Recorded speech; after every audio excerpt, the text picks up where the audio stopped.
ಕರ್ಮಣ್ಯೇವಾಧಿಕಾರಸ್ತೆ ಮಾಫಲೇಷು ಕದಾಚನ. ಇದೆಲ್ಲ ಕಡೆನೂ ಎಲ್ಲ ಗುರುವರಿಯರು ಹೇಳ್ತಾನೇ ಬರ್ತಿರ್ತಾರೆ, ನಾವೆಲ್ಲರೂ ಕೇಳ್ತಾನೇ ಬಂದಿದ್ದೀವಿ ಅದನ್ನು. ಹೌದು, ಎಲ್ಲ ಹೇಳೋದಕ್ಕೆ ಸರಿ, ಆದರೆ ಜೀವನದಲ್ಲಿ ಅಳವಡಿಸ್ಕೊಳ್ಳೋದು ಹೇಗೆ ಅಂತ. ಕರ್ಮ ಅನ್ನೋದು ನಮ್ಮೆಲ್ರಿಗೂ ಗೊತ್ತು. ನಾವೆಷ್ಟೇ ಜನ್ಮಗಳನ್ನು ಪಡ್ಕೊಂಡು ಬಂದ್ರೂ ಕರ್ಮನ ಹೊತ್ಕೊಂಡು ಬಂದೇ ಇರ್ತೀವಿ. ಈಗ ನಾನು ರೂಪಾ ಅಯ್ಯರಾಗೆ ಹುಟ್ಟಿದ್ದೀನಿ, ನೀವು ಯಾರೋ ರಮೇಶ್ ಆಗಿರ್ತಾರೆ, ಇಲ್ಲಿ ಯಾರೋ ಲಕ್ಷ್ಮಿ ಆಗಿರ್ತಾರೆ, ಅಲ್ಲಿ ಯಾರೋ ಅನಿತಾ ಆಗಿರ್ತಾರೆ. ಎಲ್ಲರೂ ಅವ್ರವ್ರ ಕುಟುಂಬದಲ್ಲಿ ನಾವು ಜನ್ಮವನ್ನು ತಾಳಿರ್ತೀವಿ. ಏನಕ್ಕೆ ನಾನು ನಿಮ್ಮ ಮನೇಲಿ ಹುಟ್ಟಿರಲ್ಲ, ನೀವು ನನ್ನ ಮನೇಲಿ ಹುಟ್ಟಿರಲ್ಲ ಅಂದರೆ ಅದೆಲ್ಲ ಕರ್ಮಾನುಸಾರವಾಗಿ ಹೋದ ಜನ್ಮದಿಂದ ನಾವು ಯಾವ್ಯಾವ ಫ್ಯಾಮಿಲೀಲಿ ಯಾವ ರೀತಿಯ ಸಿಚುವೇಷನಲ್ಲಿ ಜನ್ಮವನ್ನು ತಾಳಬೇಕು ಅನ್ನೋದನ್ನು ನಾವು ಏನು ಸಂಚಿತ ಕರ್ಮವನ್ನು ಹೊತ್ಕೊಂಬಂದಿರ್ತೀವೋ ಅಲ್ಲಿಂದ ಪ್ರಾರಂಭ ಆಗತ್ತೆ ನಮ್ಮ ಜನ್ಮ. ಆದರೆ ಎಷ್ಟೋ ಜನ್ಮಗಳನ್ನು ಮುಗಿಸಿ ಬಂದಿರ್ತೀವಿ. ಈಗ ನೀವೆಲ್ಲ ಎಕ್ಸಾಂಪಲ್ಗೆ ರೂಪಾ ಅಯ್ಯರ್ಗೆ ಎಷ್ಟು ವರ್ಷ ಅಂದರೆ ಒಂದಿಷ್ಟು ವರ್ಷ ಅನ್ಬೋದು, ಅವ್ರಿಗೆ ಎಷ್ಟು ವರ್ಷ ಅಂದರೆ ಅಷ್ಟು ವರ್ಷ ಅನ್ಬೋದು. ನೀವು ಉಟ್ಕೊಂಡಿರೋ ಸೀರೆಗೆ ಎಷ್ಟು ತಿಂಗಳಾಯಿತು ಅಂದರೆ ಇಷ್ಟು ತಿಂಗಳು ಅನ್ಬೋದು. ಆದರೆ ನಿಮ್ಮ ಆತ್ಮಕ್ಕೆ ಎಷ್ಟು ವರ್ಷ ಅಂತ ನಾವು ಲೆಕ್ಕ ಹಾಕೋಕ್ಕೆ ಸಾಧ್ಯನೇ ಇಲ್ಲ. ಎಷ್ಟೋ ಜನ್ಮಗಳಿಂದ ಸಾವಿರಾರು ಜನ್ಮಗಳನ್ನು ಮುಗಿಸಿ ಇಲ್ಲಿಗೆ ಬಂದಿರ್ತೀವಿ. ಇನ್ನೊಂದು ನಾವೆಲ್ಲ ಮಾಡಿರೋಂಥ ಪುಣ್ಯ ಏನು ಗೊತ್ತಾ, ಈ ಜನ್ಮದಲ್ಲಿ ಈ ಲೆವೆಲಲ್ಲಿ ನಾವು ಆಲ್ರೆಡಿ ಆಧ್ಯಾತ್ಮದ ಹಾದಿಯಲ್ಲಿದ್ದೀವಿ.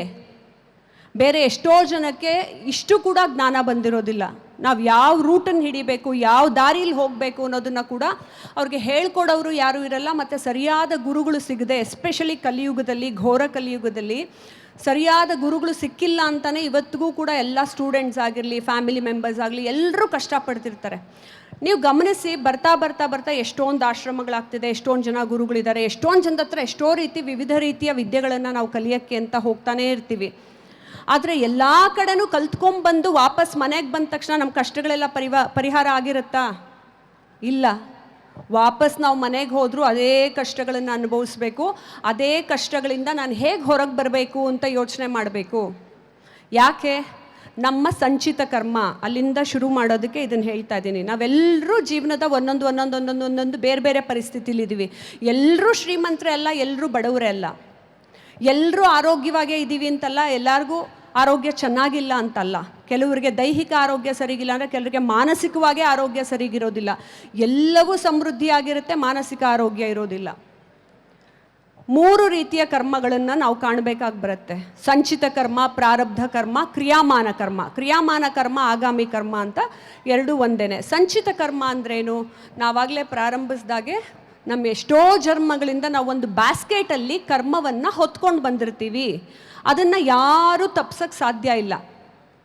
ಸಂಚಿತ ಕರ್ಮದ ಪ್ರಕಾರವೇ ನಾವು ಜನ್ಮವನ್ನು ಪಡ್ಕೊಂಡಿರ್ತೀವಿ. ಅದು ಹುಡುಗ ಆಗಿರಲಿ, ಹುಡುಗಿ ಆಗಿರಲಿ, ದಿವ್ಯಾಂಗ ಚೇತನರಾಗಿರಲಿ, ಅಥವಾ ತುಂಬ ಕಡು ಬಡತನದಲ್ಲಿ ಹುಟ್ಟಿರಲಿ, ತುಂಬ ದೊಡ್ಡ ಶ್ರೀಮಂತರಾಗಿರಲಿ, ಅಥವಾ ಪುರೋಹಿತರ ಮನೇಲಿ ಹುಟ್ಟಿರಲಿ, ಅಥವಾ ಮಿನಿಸ್ಟ್ರ್ ಮನೇಲಿ ಹುಟ್ಟಿರಲಿ. ಸೊ ನಮ್ಮ ಜನ್ಮ ಸಂಚಿತ ಕರ್ಮದ ಮೇಲೆ ನಿರ್ಧಾರ ಆಗುತ್ತೆ. ಜ್ಯೋತಿಷ್ಶಾಸ್ತ್ರದ ಪ್ರಕಾರ ಅದನ್ನು ನೋಡ್ತಾ ಹೋದರೆ ರಾಹುವಿನಿಂದ ನಮ್ಮ ಕರ್ಮ ಶುರುವಾಗುತ್ತೆ, ಕೇತುವಿನಿಂದ ನಮ್ಮ ಕರ್ಮ ಎಂಡಾಗತ್ತೆ. ಸಂಚಿತ ಕರ್ಮ ಇದಾಯಿತು. ಸರಿ, ನಮ್ಮೆಲ್ಲರ ಜೀವನದಲ್ಲೂ ನಮಗೆ ಯಾರೋ ಒಬ್ಬರು ಎನಿಮಿ 25ನೇ ವರ್ಷ 30 ವರ್ಷಕ್ಕೆ ಬರ್ತಾರೆ, 18ನೇ ವರ್ಷದಲ್ಲಿ ಬಂದ್ರಲ್ಲ, ಅಥವಾ ನೀವು ಪ್ರೀತಿಸೋ ಅಂಥ ವ್ಯಕ್ತಿನೇ 40 ವರ್ಷಕ್ಕೆ ಸಿಗ್ತಾರೆ. ಅಯ್ಯೋ, ನೀವು ಮೊದಲೇ ಸಿಗಬಾರ್ದಿತ್ತ ಅಂತ ನಾವು ಅಂದ್ಕೊಳ್ತೀವಿ. ನಮಗೆ ಯಾವಾಗ ಪ್ರಾರಬ್ಧ ಕರ್ಮ ಬಂದೊದಗಬೇಕು ನನ್ನ ಜೀವನದಲ್ಲಿ ಕಣ್ಮುಂದೆ ಅಂತ ಬರೆದಿರುತ್ತೋ ಅದು ಆವಾಗಲೇ ಬರೋದು. ನಮ್ಮ ಜೀವನದ ಎಲ್ಲ ಸಿಚುವೇಶನ್ಸು ಬಂದು ಒದಗೋದು ಪ್ರಾರಬ್ಧ ಕರ್ಮ ಅಂತ ಕರಿತೀವಿ. ಪ್ರಾರಬ್ಧ ಕರ್ಮ ಅಂತ ಮಾತ್ರಕ್ಕೆ ಅದು ನೆಗೆಟಿವ್ ಕರ್ಮ ಅಲ್ಲ. ಕೆಲವರು ಸುಮ್ಮನೆ ಬೈಯೋದಕ್ಕೆ ಅಯ್ಯೋ ಪ್ರಾರಬ್ಧ ಕರ್ಮ ಅಂತಾರೆ. ನೋ, ಪ್ರಾರಬ್ಧ ಕರ್ಮವನ್ನೇ ಮನುಷ್ಯನ ಜೀವನದಲ್ಲಿ ತುಂಬ ಕೇರ್ಫುಲ್ಲಾಗಿ ಜ್ಞಾನ ಕೊಟ್ಟು ಹ್ಯಾಂಡಲ್ ಮಾಡಬೇಕಾಗಿರೋದೇ ನೀವು ಪ್ರಾರಬ್ಧ ಕರ್ಮವನ್ನು. ಯಾಕೆ ಅಂದರೆ ಅದು ಮುಂದೊಂದು ದಿನ ಮತ್ತೆ ತಿರ್ಗಾ ಕ್ರಿಯಾಮಾನ ಕರ್ಮವಾಗಿ ಕ್ರಿಯೇಟ್ ಆಗಿ ಮತ್ತೆ ನಮ್ಮ ಕರ್ಮಗಳು ಪೈಲಪ್ ಆಗ್ತಾ ಹೋಗುತ್ತೆ. ಸಂಚಿತ ಕರ್ಮನಂತೂ ನಾವು ಚೇಂಜ್ ಮಾಡೋಕ್ಕಾಗೋದಿಲ್ಲ, ಬಿಟ್ಬಿಡಿ. ಯಾರ್ದೋ ಮನೇಲಿ ಹುಟ್ಟಿದ್ವಿ, ನಮಗೇನೋ ಜ್ಞಾನ ಕೊಟ್ಟರು, ಬೆಳೆಸ್ತಿದ್ದಾರೆ. ಜ್ಞಾನ ಕೊಟ್ಟರೋ ಬಿಟ್ಟರೋ ನಾವೇ ಸಮಾಜವನ್ನು, ಜನರನ್ನ ನೋಡ್ತಾ, ಗುರುಗಳನ್ನ ನೋಡ್ತಾ ಜ್ಞಾನ ಪಡ್ಕೊಳ್ತಾ ಹೋಗ್ತಿದ್ದೀವಿ. ಆದರೆ ಪ್ರಾರಬ್ಧ ಕರ್ಮ ಬಂದಾಗ ಪ್ರತಿ ಕ್ಷಣದಲ್ಲೂ ನೀವು ಯಾಕೆ ಕೇರ್ಫುಲ್ಲಾಗಿರಬೇಕು ಅಂತ ಕೃಷ್ಣನೂ ಅದನ್ನೇ ಹೇಳ್ತಾನೆ. ಅಂದರೆ ಅರ್ಜುನ ಯುದ್ಧಕ್ಕೆ ನಿಂತಿದ್ದಾಗ ಎಸ್ಕೇಪಿಸಮಲ್ಲಿ ಓಡೋಗ್ಬೋದಿತ್ತು. ಅರ್ಜುನ ಅದನ್ನೇ ಹೇಳ್ತಾನೆ, ನಾನು ಯಾಕೆ ಯುದ್ಧ ಮಾಡಬೇಕು, ನಂಗೆ ಬೇಡಪ್ಪ, ನಾನು ಹೋಗಿ ಶಾಂತವಾಗಿ ಎಲ್ಲೋ ತಪಸ್ ಮಾಡ್ಕೊಂಡಿರ್ತೀನಿ ಅಂತ. ಯಾಕೆ ಇದನ್ನು ಇಲ್ಲಿ ಹೇಳ್ತಾ ಇದ್ದೀನಿ ನಮ್ಮೆಲ್ರಿಗೂ ಅಂತೇಳಿದ್ರೆ, ನಾವೆಲ್ಲರೂ ಜೀವನದ ಕಷ್ಟಗಳು ಬೇಡ ಅಂತ ಕೆಲವಷ್ಟು ಜನ ಮನೆಯೂ ಬಿಟ್ಬಿಟ್ಟು ಹೊರಟೋಗ್ತಾರೆ. ನನಗೆ ಸಾಕಪ್ಪ, ನನ್ನ ಜೀವನದಲ್ಲಿ ಬದುಕೋದಕ್ಕೆ ಸ್ವಲ್ಪ ನೆಮ್ಮದಿಯಾಗಿ ದುಡ್ಡಿದೆ, ನಾನು ಇದನ್ನೆಲ್ಲ ಜವಾಬ್ದಾರಿನ ತೊಗೊಳ್ಳೋದಿಲ್ಲ, ನನಗೆ ಸಂಸಾರದ ಜವಾಬ್ದಾರಿನೂ ಬೇಡ ಅಂತ ಮನೆಯೂ ಬಿಟ್ಟು ಹೊರಟೋಗ್ತಾರೆ ಕೆಲವರು. ಬರೀ ಧ್ಯಾನ ಮಾಡ್ಕೊಂಡು ಬದುಕಿರ್ತೀನಿ ಅಂತ. ನೋ, ಭಗವದ್ಗೀತೆಯಲ್ಲಿ ಕೃಷ್ಣ ಹೇಳ್ತಾನೆ, ಭಕ್ತಿ ಮಾರ್ಗ, ಕರ್ಮ ಮಾರ್ಗ, ಜ್ಞಾನ ಮಾರ್ಗ 3 ಈಕ್ವಲ್ ಆಗಿ ನೀವು ನಡ್ಕೊಳ್ಳೇಬೇಕು. ಕರ್ಮ ಮಾರ್ಗದಿಂದ ನೀವು ಎಸ್ಕೇಪ್ ಆದರೆ ಮತ್ತೆ ತಿರ್ಗಾ ಅನೇಕ ಜನ್ಮಗಳನ್ನು ಹೊತ್ತು ಬರ್ತಾನೇ ಇರ್ತೀರಾ. ಈ ಜನ್ಮದಲ್ಲೇನೋ ನಮಗೆಲ್ಲ ಕೈ, ಕಣ್ಣು, ಕಾಲು, ಕಿವಿ ಎಲ್ಲ ಚೆನ್ನಾಗಿ ಕೊಟ್ಟಿದ್ದಾನೆ, ಓಕೆ. ಮುಂದಿನ ಜನ್ಮ ನಾವು ಪ್ರಾಣಿಗಳಾಗ್ತೀವೋ, ದಿವ್ಯಾಂಗ ಚೇತನರಾಗ್ತೀವೋ, ಆ ಥರ ಹುಟ್ಟು ಬಂದಾಗ ಈಗ ಅಟ್ಲೀಸ್ಟ್ ಒಂದು ಚೂರಾದರೂ ಜ್ಞಾನ ಇದೆ ಅಲ್ವಾ. ಸೊ ಇದನ್ನು ಗರುಡ ಪುರಾಣದಲ್ಲೂ ವಿಷ್ಣು ಎಷ್ಟು ಬ್ಯೂಟಿಫುಲ್ಲಾಗಿ ಹೇಳ್ತಾನೆ ಅಂದರೆ, ಗರುಡನಿಗೆ, ಗರುಡ, ನಾನು ಎಲ್ಲ ಮನೆ ಬಿಟ್ಟುಬಿಟ್ಟು ಕಾಡಲ್ಲಿ ಹೋಗಿ ತಪಸ್ ಮಾಡೋರ್ಗೇ ಮೋಕ್ಷವನ್ನು ಕೊಡ್ತೀನಿ ಅಂತಂದಿದ್ರೆ ಕಾಡಲ್ಲಿರೋ ಪ್ರಾಣಿಗಳಿಗೆಲ್ಲ ಮುಕ್ತಿ ಸಿಗಬೇಕಿತ್ತಲ್ಲ. ತಪಸ್ ಮಾಡ್ಕೊಂಡು ನಾನು ಅಲ್ಲೇ ಕೂತಿರ್ಬೇಕು ಅಂದರೆ ನೋ, ಮನುಷ್ಯನನ್ನಾಗಿ ಹುಟ್ಟಿಸಿರೋದೇ ನಮ್ಮ ಕರ್ಮಗಳನ್ನು ಮುಗಿಸ್ಕೊಳ್ಳಿ ಅಂತ. ನಾವೆಲ್ಲರೂ ಈ ಭೂಮಿ ಮೇಲೆ ಜನ್ಮ ತಾಳಿ ಬಂದಿರೋದು, ಮತ್ತು ನಾವೆಲ್ಲರೂ ಕಷ್ಟ ಅನುಭವಿಸ್ತಿದ್ದೀವೋ, ಸುಖ ಅನುಭವಿಸ್ತಿದ್ದೀವೋ, ಪ್ರತಿಯೊಂದೂ ಏನು ಪ್ರಾರಬ್ಧ ಕರ್ಮವನ್ನು ಹ್ಯಾಂಡ್ಲ್ ಮಾಡಿ ಮುಂದಕ್ಕೆ ಹೋಗಬೇಕು. ಸೊ ಹೇಗೆ ಪ್ರಾರಬ್ಧ ಕರ್ಮವನ್ನು ನಾವು ಹ್ಯಾಂಡ್ಲ್ ಮಾಡಬೇಕು? ಅದೇ ಬಹಳ ಟ್ರಿಕಿ ಕ್ವೆಶ್ಚನ್ನು. ನಾವು ಅಂದ್ಕೊಂಡ್ಬಿಡ್ತೀವಿ ನಮ್ಮ ಎದುರಿಗೆ ಬಂದು ನಿಂತ್ಕೊಳ್ಳೋ ಅಂಥ ವ್ಯಕ್ತಿ ಒಬ್ಬ ಎನಿಮಿ ಅನ್ಕೋತೀವಿ, ಒಬ್ಬ ಫ್ರೆಂಡ್ ಅನ್ಕೋತೀವಿ, ಒಬ್ಬ ರಿಲೇಟಿವ್ ಅನ್ಕೋತೀವಿ.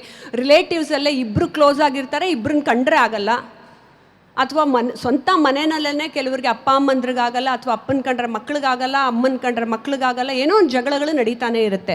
ಆದರೆ ನೀವು ಎಷ್ಟು ಬುದ್ಧಿವಂತಿಕೆಯಿಂದ ಹ್ಯಾಂಡಲ್ ಮಾಡಬೇಕು ಅಂದರೆ, ಪ್ರತಿಯೊಂದು ಸಿಚುವೇಶನ್ನು ಮತ್ತು ಪ್ರತಿಯೊಂದು ಜೀವಾತ್ಮದ ಎನರ್ಜಿ ಯಾವುದೋ ಒಂದು ನಿಮ್ಮ ಹತ್ರ ಬಂತು ಅಂತ ಹೇಳಿದ್ರೆ, ಏನೋ ಒಂದು ಕಾರಣಾಂತರವಾಗಿಯೇ ನಿಮ್ಮ ಜೀವನದಲ್ಲಿ ಅವ್ರು ನಿಮ್ಮ ಹತ್ರ ಬಂದಿರ್ತಾರೆ.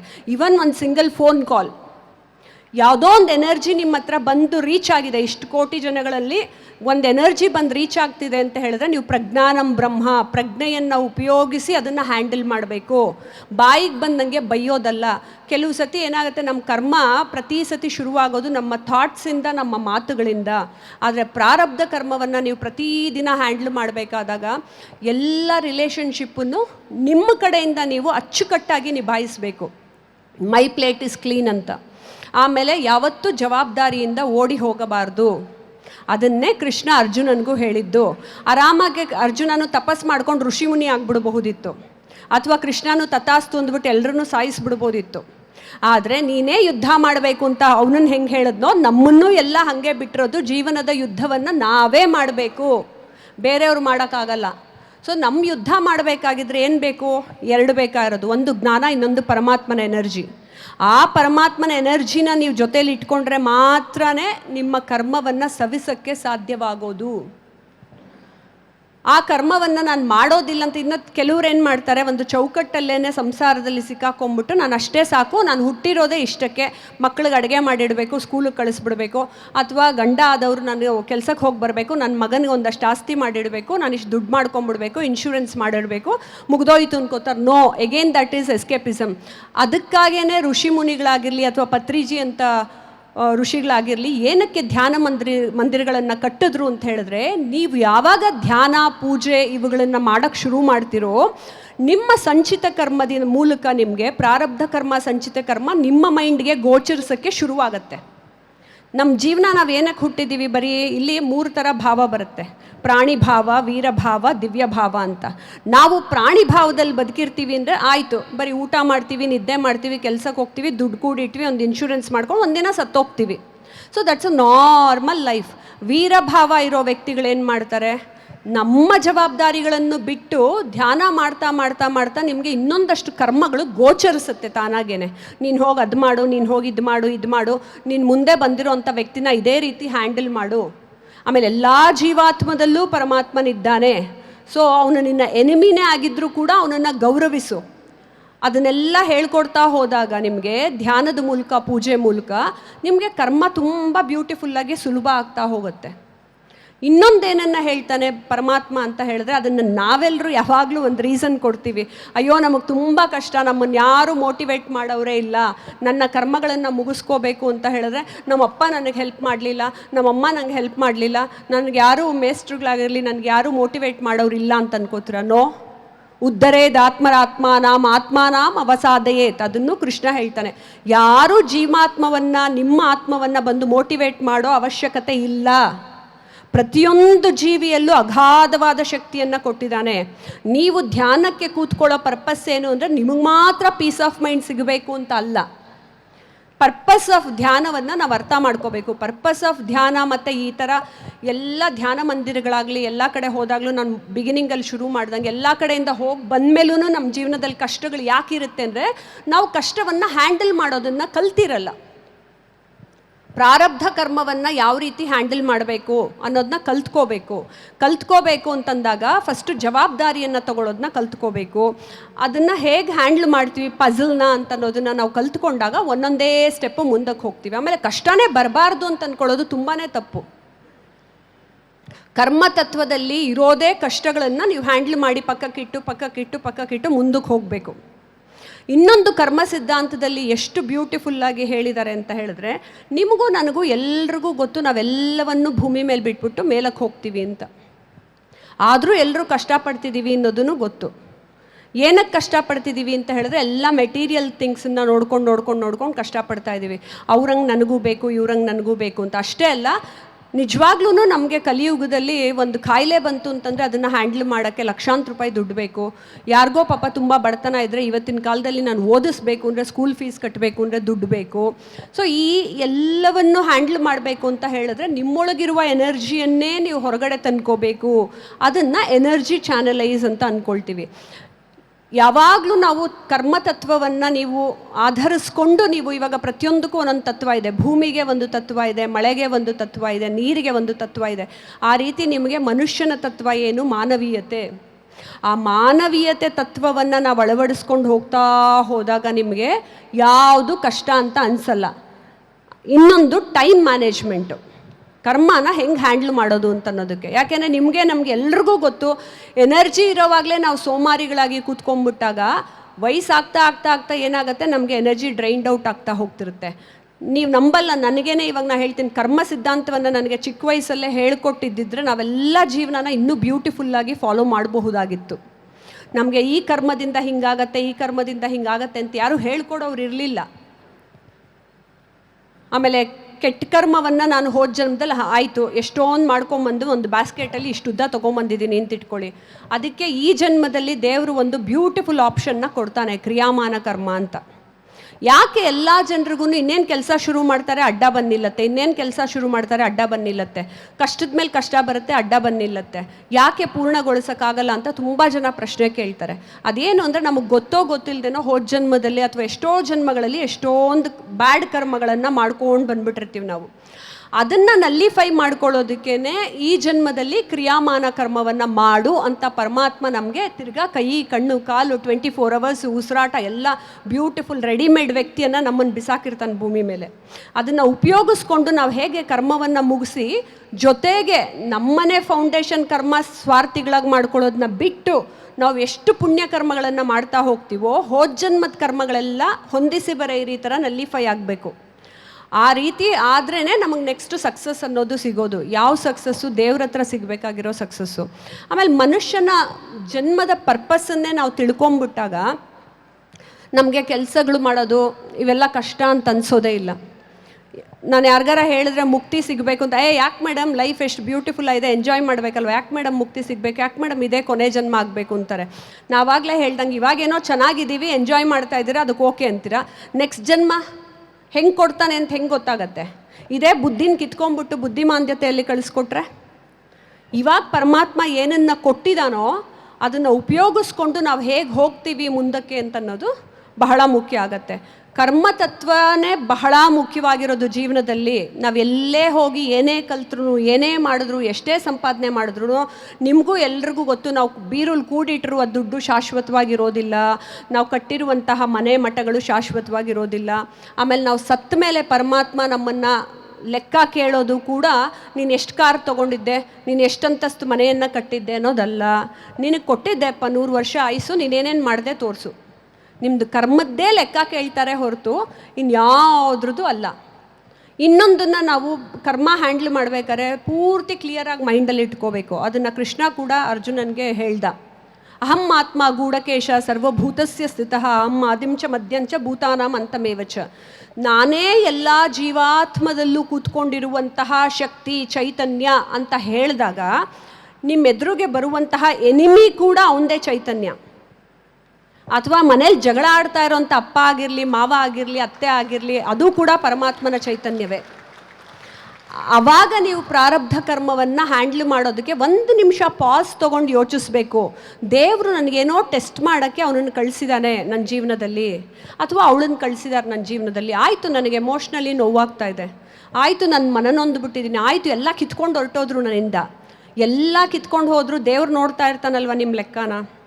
ಸೊ ನಮ್ಮ ಕರ್ಮದ ಲೆಕ್ಕದಲ್ಲಿ ನಾವು ಪರಿಶುದ್ಧವಾಗಿ ಸತ್ಯ ಧರ್ಮ ಆ ಪರಿಶುದ್ಧತೆಯನ್ನು ಇಟ್ಕೊಂಡು ನಾವು ಬದುಕಬೇಕು. ನಾವು ಹಳೇ ಕಾಲದ್ದು ಅನೇಕ ಪುರಾಣದ ಕಥೆಗಳನ್ನ ಕೇಳ್ಕೊಂಡೇ ಬಂದಿದ್ದೀವಿ. ಎಸ್ಪೆಷಲಿ ಸತ್ಯ ಹರಿಶ್ಚಂದ್ರನ ಕಥೆನ ನಾವೆಲ್ಲರೂ ಎಕ್ಸಾಂಪಲ್ ಕೊಡ್ಬೇಕು. ನೀನೇನು ಮಹಾ ಸತ್ಯ ಹರಿಶ್ಚಂದ್ರನ ಅಂತ ಹೇಳಿ ಅಂದ್ಕೊಳ್ತೀವಿ. ಆದರೆ ಆಗಿನ ಕಾಲದಲ್ಲೆಲ್ಲ ನೋಡಿ, ಈ ಥರ ರಿಜಿಸ್ಟ್ರೇಷನ್ಗೆ ಹೋಗ್ಬಿಟ್ಟು ರಿಜಿಸ್ಟ್ರ್ ಮಾಡಿಕೊಡಿ, ಅಗ್ರಿಮೆಂಟ್ ಬರ್ಕೊಡಿ ಅಂತೆಲ್ಲ ಇರಲಿಲ್ಲ. ನಮ್ಮ ಬಾಯಲ್ಲಿ ಏನು ಹೇಳ್ತೀವೋ ಅದೇ ಅಗ್ರಿಮೆಂಟು. ಇವಾಗಲೂ ಆ್ಯಕ್ಚುಲಿ ಅದೇನೇ ಇರಬೇಕಾಗಿರೋದು. ಯಾಕೆಂದರೆ ಅವಾಗಿದ್ದಿದ್ದ ಮನುಷ್ಯರಿಗೂ ಅದೇ ಕರ್ಮನೇ, ಈಗಿರೋ ಮನುಷ್ಯರಿಗೂ ಅದೇ ಕರ್ಮನೇ. ನೀವು ಬಾಯಲ್ಲಿ ಏನು ಮಾತಾಡ್ತಿರೋ ಅದೇ ಕರ್ಮವಾಗಿ ಪರಿವರ್ತನೆಯಾಗೋದು. ಈಗ ನಿಮಗೆ ಸಂಚಿತ ಕರ್ಮದ ಬಗ್ಗೆ ನಾನು ಹೇಳಿದ್ನಲ್ಲ, ನೀವು ಫಾರ್ ಎಕ್ಸಾಂಪಲ್ ನಮ್ಮದೇ ಲೌಕಿಕವಾಗಿ ಹೇಳಬೇಕು ಅಂತ ಹೇಳಿದ್ರೆ, ನೀವೊಂದು ಮನೆ ಕಟ್ಟಬೇಕು ಅಂತ ಅನ್ನೋದು ಯೋಚನೆನ ಫಸ್ಟ್ ಎಲ್ಲಿ ಬರುತ್ತೆ, ಇಲ್ಲಿ ಬರುತ್ತೆ ಮೈಂಡಲ್ಲಿ, ಅದು ನಿಮ್ಮ ಸಂಚಿತ ಕರ್ಮ. ಅಲ್ಲಿ ಪಾಪಪ್ ಆಗಿದ್ದು ಕ್ರಿಯಾಮಾನ ಕರ್ಮವಾಗಿ ಯಾವಾಗ ಅದು ಕನ್ವರ್ಟ್ ಆಗುತ್ತೆ, ನಾನೊಂದು ಬೆಂಗಳೂರಲ್ಲಿ ಮನೆ ತೊಗೋಬೇಕಪ್ಪ ಅನ್ನೋ ಯೋಚನೆ ನಿಮ್ಮ ಅಲ್ಲಿಂದ ಬಂತು, ಬಾಯಲ್ಲಿ ಬಂತು. ಆ ವೈಬ್ರೇಷನ್ನು ನಿಮ್ಮಲ್ಲಿ ಬಾಯಲ್ಲಿ ಬಂದಿದ್ದ ಮ್ಯಾನಿಫೆಸ್ಟೇಷನ್ನು ಪ್ರಕೃತಿ ಕೇಳಿಸ್ಕೊಳ್ತು. ಅದು ನಿಮ್ಮನ್ನು ಎಷ್ಟು ಚೆನ್ನಾಗಿ ಪುಷ್ ಮಾಡುತ್ತೆ. ಅದನ್ನ ನಿಮ್ಮ ಅಪ್ಪ ಅಮ್ಮ ಪುಷ್ ಮಾಡ್ತಾರೋ ಅಥವಾ ಅಕ್ಕಪಕ್ಕದ ಮನೆಯವರು ಆಡ್ಕೊಂಡೇ ಪುಷ್ ಮಾಡ್ತಾರೋ, ನೀವೆಲ್ಲಿ ತೊಗೋತೀಯ ಬಿಡೋ ಅಂತ. ಯಾವುದೋ ಒಂದು ಎನರ್ಜಿ ನಿಮ್ಮನ್ನು ಪುಷ್ ಮಾಡುತ್ತಾ, ಅವಾಗ ಸೈಟ್ ಹುಡ್ಕೋಕ್ಕೆ ಶುರು ಮಾಡ್ತೀರಾ. ಅದನ್ನು ಹುಡ್ಕೋಕ್ಕೆ ಶುರು ಮಾಡಿದ್ಮೇಲೆ ದುಡ್ಡು ಹೊಂದ್ಸೋಕ್ಕೆ ಶುರು ಮಾಡ್ತೀರಾ. ಪ್ರಕೃತಿ ಎಷ್ಟು ಬ್ಯೂಟಿಫುಲ್ಲಾಗಿ ನಿಮ್ಮ ಬಾಯಲ್ಲಿ ಆಡಿದ ಮಾತಿಗೆ ಪಾಪ ಅದು ಸಪೋರ್ಟಿವ್ ಆಗಿ ಎಲ್ಲವನ್ನೂ ಮಾಡಿಸ್ತಾ ಇದೆ. 1-2 ವರ್ಷ ಬಿಟ್ಟು ನೋಡಿದ್ರೆ ನಿಮ್ಮ ಮನೇನೂ ಸೃಷ್ಟಿಯಾಗಿರುತ್ತೆ. ಸೊ ಅದು ಇಚ್ಛಾಶಕ್ತಿಯಲ್ಲಿ ಬಂದಿದ್ದು ಕ್ರಿಯಾಶಕ್ತಿಗೆ ಕನ್ವರ್ಟ್ ಆಯಿತು. ಅದೇ ನಿಮ್ಮ ಸಂಚಿತ ಕರ್ಮ ಪ್ರಾರಬ್ಧ ಕರ್ಮವಾಗಿ ಅಲ್ಲಿ ಕ್ರಿಯಾರೂಪದಲ್ಲಿ ಬಂದು ಕೂತ್ಕೊಳ್ಳುತ್ತೆ. ಅದಕ್ಕೆ ನಾವೇ ಮಾತಾಡ್ಕೊಳ್ಳೋದು ಜೀವನದಲ್ಲಿ ಹೇಗೆ ಕ್ರಿಯೆಯಾಗಿ ಪರಿವರ್ತನೆಯಾಗತ್ತೆ ಅನ್ನೋದಕ್ಕೆ ನಿಮ್ಮ ಫಸ್ಟ್ ಕರ್ಮ ಶುರುವಾಗೋದು ನಿಮ್ಮ ಮೈಂಡ್ ಥಾಟ್ ಪ್ರಾಸೆಸ್ಸಲ್ಲಿ. ಅದಕ್ಕೆ ಎಲ್ಲರೂ ಹೇಳ್ತಾರೆ ನೆಗೆಟಿವ್ ಆಗಿ ಮಾತಾಡಬೇಡಿ, ನೆಗೆಟಿವ್ ಆಗಿ ಹೇಳಬೇಡಿ, ಅವ್ರನ್ನ ಬೈಕೋಬೇಡಿ ಅಂತ. ತುಂಬ ಜನರಿಗೆ ನೋಡಿ ಮಾನಸಿಕವಾಗಿ ಕಾಯಿಲೆ ಇರೋದು ಕೂಡ ಅವ್ರಿವ್ರ ಬಗ್ಗೆ ಯೋಚನೆ ಮಾಡಿನೇ.